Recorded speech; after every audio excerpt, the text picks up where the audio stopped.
All right, so far we've gone over two different types of exceptions, common exceptions to the octet rule. When you have boron or beryllium, you will often have an electron deficient molecule with less than 8 electrons, violating the octet rule. And then if you have something, a central atom on the third row or lower, like sulfur, selenium, tellurium, or bromine, chlorine, iodine, you can then have a expanded octet, right, with like 10 or maybe 12 valence electrons. Last exception to the octet rule is what happens if you have odd number of electrons, okay? Then, you can't have 8 everywhere. Something's going to have 7 or 9, okay? And so you're going to have one unpaired electron. These are reactive species by their very nature because they violate the octet rule.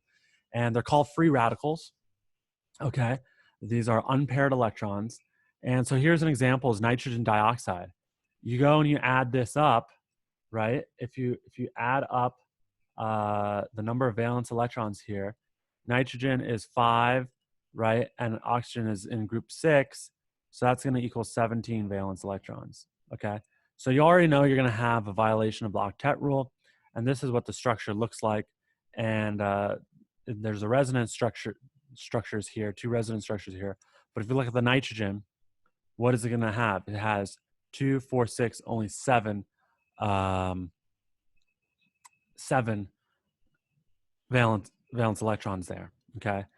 And why is that going to be on nitrogen, not oxygen?